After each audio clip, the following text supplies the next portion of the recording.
Hello students, हम लोग exercise 31.4 पे और क्वेश्चन नंबर है 21। क्या करा है? दो अन्न भंडारों ए और बी की भंडारण क्षमता क्रमशः 100 क्विंटल और 50 क्विंटल है। उन्हें तीन राशन की दुकानों डी, ई और एफ पर अन्न उपलब्ध कराना पड़ता है, जिनकी आवश्यकताएं क्रमशः 60, 50 और 40 क्विंटल है। भंडारों से दुकानों को प्रति क्विंटल परिवहन व्यय निम्न सारणी के अनुसार है। ठीक है, यहाँ पे परिवहन का व्यय लिखा हुआ है, खर्च लिखा हुआ है प्रति क्विंटल के हिसाब से। ठीक है, चलिए अब यहाँ पर देखिए क्या कर रहा है। परिवहन व्यय के न्यूनतमीकरण के लिए आपूर्ति का परिवहन कैसे किया जाए और न्यूनतम परिवहन मूल्य क्या है, ये हमें ज्ञात करना है। चलिए यहाँ क्वेश्चन को थोड़ा समझ लीजिए। दो अन्न के भंडार है ए और बी, इनकी भंडारण क्षमता है 100 क्विंटल और 50 क्विंटल। ए की भंडारण क्षमता 100 क्विंटल की है और बी की भंडारण क्षमता 50 क्विंटल की है। इन दोनों भंडारों से, अन्न भंडारों से तीन राशन की दुकानों डी, ई और एफ तक अन्न उपलब्ध कराया जाता है। यानी कि ये दोनों भंडार से अनाज डी, ई और एफ पर भेजे जाते हैं और इनकी आवश्यकता है, डी को चाहिए 60 क्विंटल, ई को चाहिए 50 क्विंटल और एफ को चाहिए 40 क्विंटल। इनकी आवश्यकता है, इतना राशन इनको चाहिए। ठीक है, यहाँ पर भंडार से दुकान तक जो भेजा जाता है प्रति क्विंटल के हिसाब से, उसका परिवहन का व्यय यहाँ पर दिया गया है। ठीक है, यानी कि समझ लीजिए भंडार ए से डी तक 6 रुपए लगते हैं 1 क्विंटल अनाज भेजने के लिए। फिर यहां दिया है भंडार ए से ई तक 1 क्विंटल अनाज के लिए यहाँ पे 3 रुपए लगते हैं। उसी तरह ये सबके लिए यहाँ पे दिया गया है। तो हम लोग किस तरह से इनको अरेंज करें ताकि परिवहन व्यय न्यूनतम हो, यानी कि डी, ई और एफ की आवश्यकताओं की पूर्ति हो जाए और परिवहन में भी कम खर्चा लगे, इसके लिए हमें ज्ञात करना है। तो हम लोग यहाँ मान लेते हैं कि माना अन्न भंडार ए एक्स और वाई क्विंटल क्रमशः डी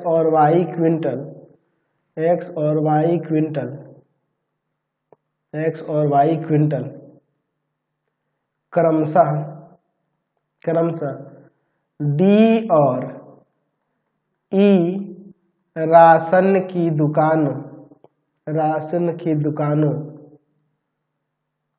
की दुकानों पर राशन देता है। ठीक है, हम लोग ऐसा मान लिए कि अन्न भंडार ए जो है वह एक्स और वाई क्विंटल क्रमशः किस पर, डी और ई राशन की दुकानों पर राशन देता है। यानी कि एक्स क्विंटल डी वाले को और वाई क्विंटल ई वाले को, ठीक है, राशन भेजता है कौन, भंडार ए। ठीक है, अब इसको हम लोग यहाँ पर आगे समझते हैं, इसका चार्ट बना के। हम लोग यहाँ पे देखिए, इसके लिए हम लोग एक डायग्राम तैयार करेंगे। ये आपका हो जाएगा भंडार ए, दूसरा हम लोग यहाँ पर ले लेते हैं भंडार ये हो जाएगा आपका बी। ठीक है, और तीन राशन की दुकानें हैं, कौन कौन सी, तो डी है, ई है और फिर एफ है। तीन राशन की दुकानें हमारे पास यहाँ दी हुई है। देखिए अब इसमें थोड़ा लिख देते हैं। यह है आपका भंडार ए, ठीक है, और ये आपका क्या है, भंडार बी। ए की जो भंडारण क्षमता है वह 100 क्विंटल की है, 100 क्विंटल है, और बी भंडार की भंडारण क्षमता जो है वह 50 क्विंटल की है। आपके क्वेश्चन में दिया हुआ है 50 क्विंटल की है। ठीक है, अच्छा दुकानें कौन कौन सी हैं, यहाँ पे ये दुकान है, दुकान का नाम क्या है, इसका डी ले लेते हैं। ये जो दूसरा दुकान है इसको ई ले लेते हैं, और तीसरा जो दुकान है इसको एफ ले लेते हैं। डी, ई और एफ ही ना दुकान है। अच्छा इसकी कितनी आवश्यकता है, तो डी को चाहिए होगा 60 क्विंटल, 60 क्विंटल, ई को चाहिए होगा 50 क्विंटल, 50 क्विंटल, और एफ को चाहिए होगा यहाँ पर कितना क्विंटल था आपके क्वेश्चन में, देख लेते हैं एक बार। एफ को 40 क्विंटल चाहिए होगा, ठीक है, 40 क्विंटल, 40 क्विंटल अनाज चाहिए होगा। चलिए अब इसके बाद ध्यान से देखिए, यहाँ भंडार ए हमने लिखा है कि डी दुकान को x क्विंटल और ई दुकान को y क्विंटल अनाज देता है, ठीक है, राशन देता है, या इसको x क्विंटल देता है या y क्विंटल देता है। इसके पास टोटल 100 क्विंटल है, तो अब जो बचा हुआ राशन होगा वही ना ये दुकान F को दे पाएगा। तो दुकान F को कितना राशन दे पाएगा ये, तो टोटल 100 क्विंटल इसके पास अनाज है, x और y दे ही दिया, यानी कि 100 माइनस x माइनस y, ठीक है। अब देखिए इसके बाद हम लोग क्या करते हैं, यहाँ पर अब ये भंडार बी डी को भेजेगा, ई को भेजेगा और एफ को भेजेगा। कितना कितना अनाज भेजेगा इसी के बारे में थोड़ा अब चर्चा कर लेते हैं, ठीक है। अब देखिए इसको 60 क्विंटल चाहिए और इसको x क्विंटल इधर से मिल गया भंडार ए से, तो बचा कितना, तो इसको बच गया 60 माइनस x क्विंटल अब इसे चाहिए होगा। इसको 50 क्विंटल चाहिए, इसको y क्विंटल यहाँ से मिल गया भंडार ए से, तो इससे कितना लेगा, तो 50 माइनस y, ठीक है।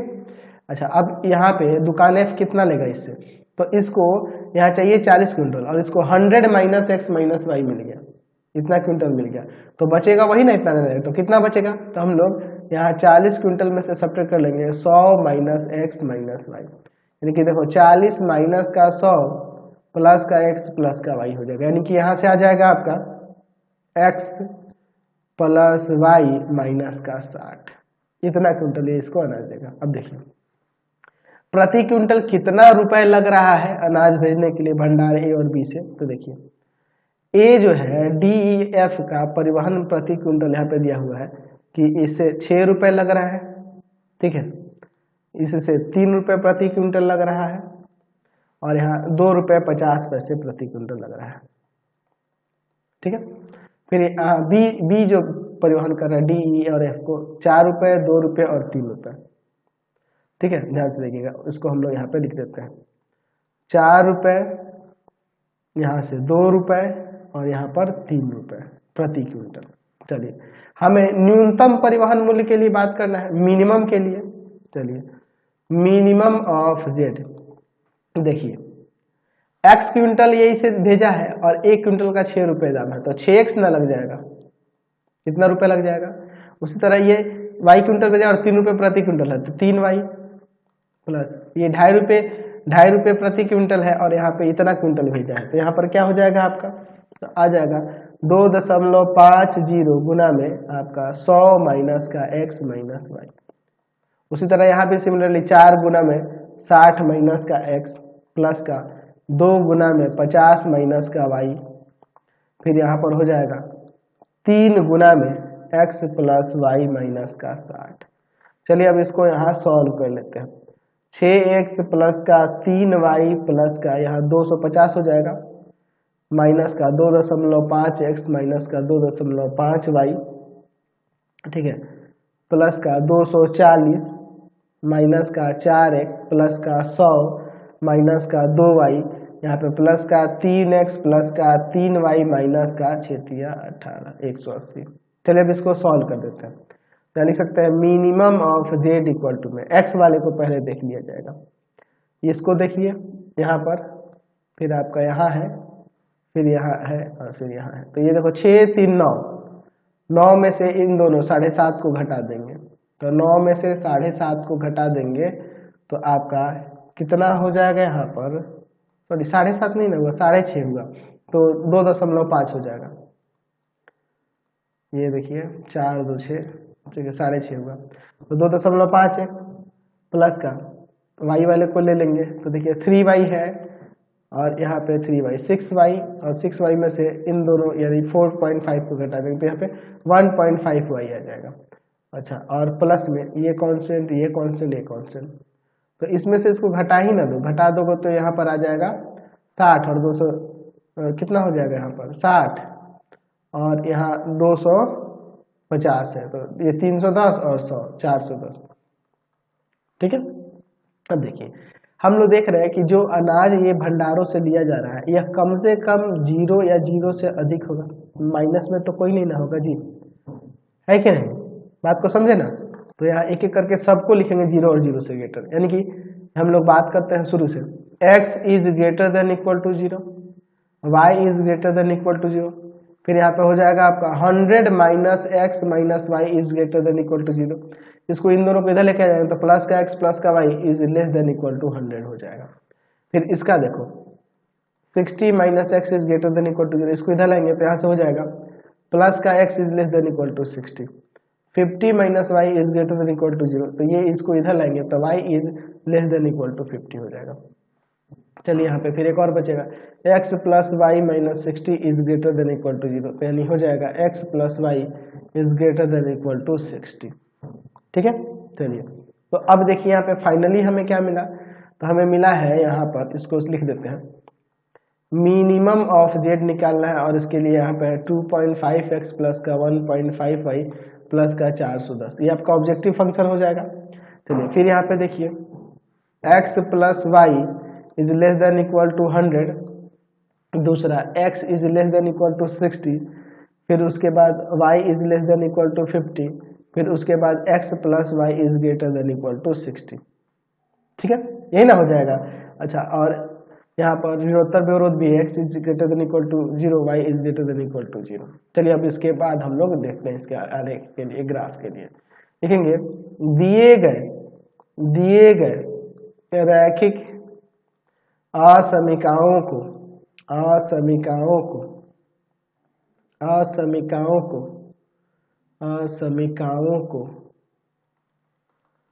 रैखिक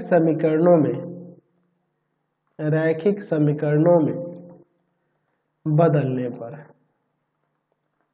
क्या हो जाएगा, तो x plus y equal to में 100, दूसरा x इक्वल टू में 60, तीसरा y इक्वल टू में 50 और चौथा x plus y equal to में 60। तो इन दोनों के लिए ना चार्ट बनाना पड़ेगा उनका ग्राफ खींचने के लिए, बाकी का तो ठीक ही है, बाकी तो ऐसे नॉर्मली खींच पाएंगे। चलिए ध्यान से देखिएगा, दो चार्ट हमने बना दिया। ठीक है, चलिए इसके बाद हम लोग यहाँ पर देखते हैं, यहाँ ले लेते हैं x, यहाँ ले लेते हैं y, यहाँ ले लेते हैं x, यहाँ ले लेते हैं y। चलिए x का मान यहाँ 0 रखेंगे तो y का 100 हो जाएगा, y 0 रखेंगे तो x का 100 हो जाएगा। चलिए x का 0 रखेंगे तो y का 60, y 0 रखेंगे तो x का 60 हो जाएगा, समझे ना। चलिए तो अब इसका ग्राफ यहाँ देख लेते हैं। चलिए इसके लिए हम लोग यहाँ ग्राफ पेज ले लेते हैं। चलिए यहाँ पर ले लेते हैं हम लोग x एक्सिस, यहाँ पर ले लेते हैं हम लोग y एक्सिस।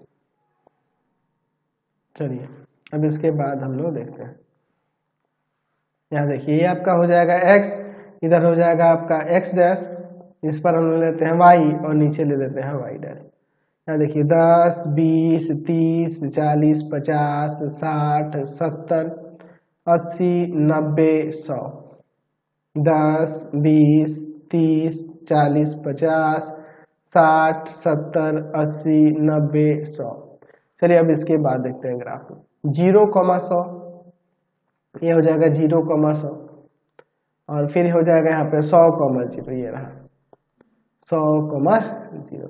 तो इन दोनों बिंदुओं से होकर जाने वाली रेखा जो होगी कुछ इस तरह से हम लोग यहाँ खींच सकते हैं। ठीक है, ऐसे ही ना चली जाएगी। चलिए तो ये आपकी रेखा हो जाएगी, समझ गए। इसका समीकरण लिख देते हैं, x plus y equal to में 100। दूसरा देखिए x equal to 60, y equal to 50 है। दूसरा तीसरा x इक्वल टू 60, 10, 20, 30, 40, 50, 60, है ना, हो जाएगा 30, 10, 20, 30, 40, 50, 60, ये हो जाएगा, ये आपका हो जाएगा। ठीक है, चलिए यह किसका है, x इक्वल टू 60 के लिए। फिर y इक्वल टू 50 है तो 10, 20, 30, 40, 50, ये हो जाएगा y इक्वल टू में 50 के लिए। ठीक है, इसका भी कलर अलग कर लेते हैं। ठीक है, y इक्वल टू में 50। अच्छा तीसरा यहाँ पे देखिए 0 60 60 0, 10 20 30 40 50 60, 0 60 और फिर 60 0, ये हो जाएगा 60 और 0। तो इन दोनों बिंदुओं से होकर जाने वाली जो रेखा होगी वह कुछ इस तरह से हम लोग खींचेंगे,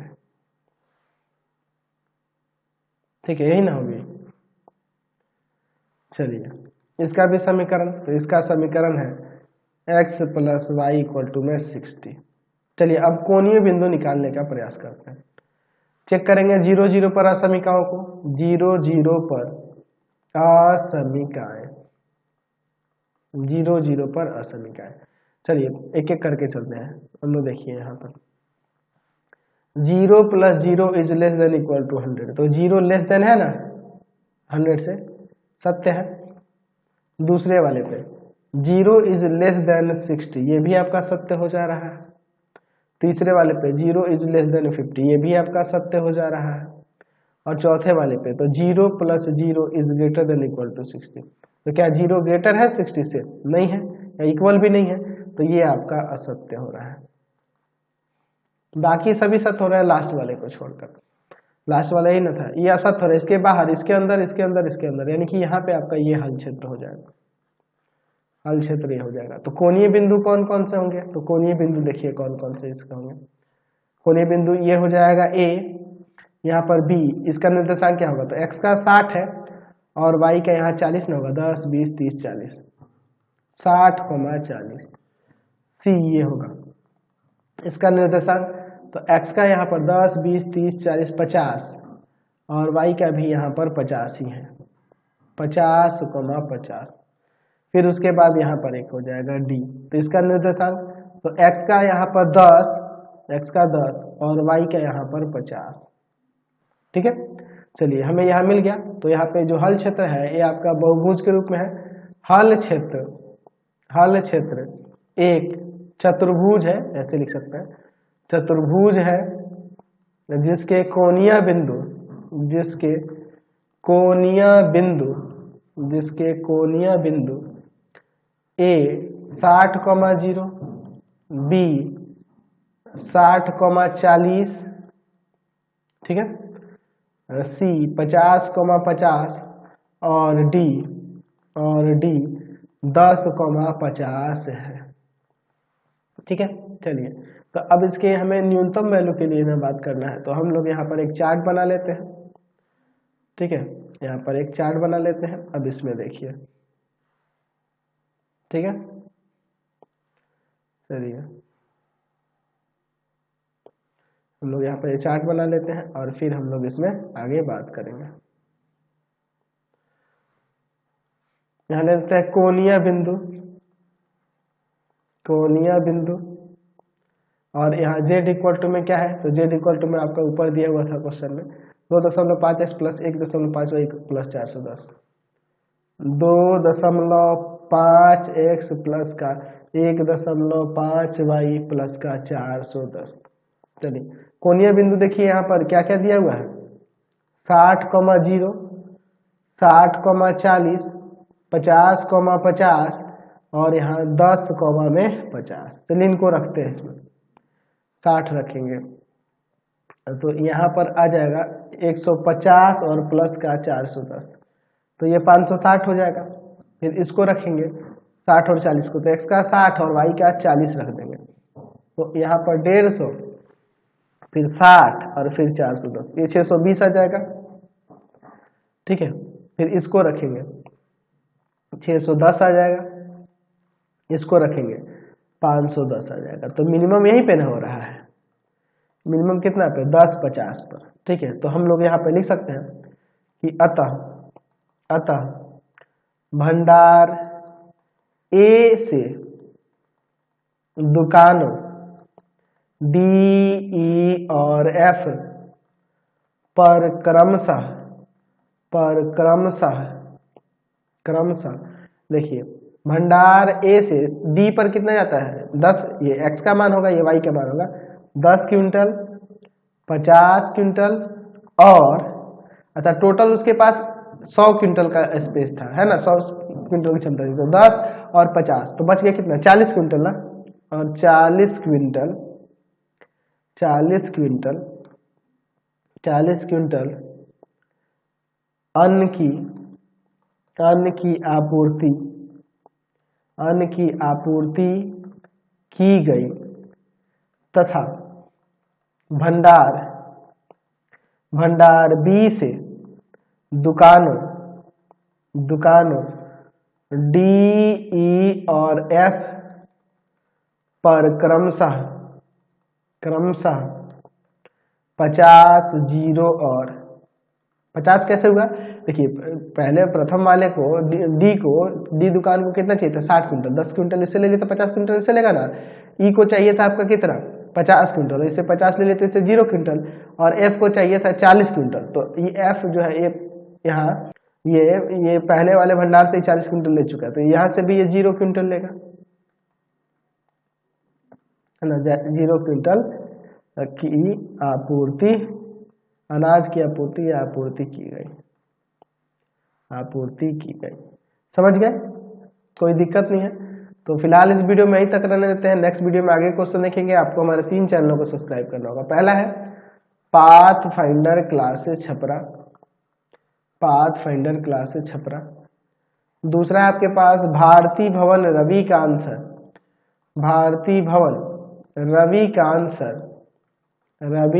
सर, और तीसरा चैनल है रविकांत सर के नाम से।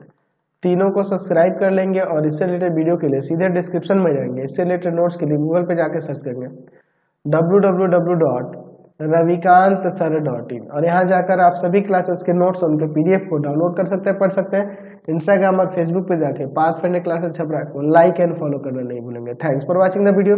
कमेंट करके जरूर बताते रहें कि हमारे चैनल्स के वीडियो आप सभी को कैसे लगते हैं।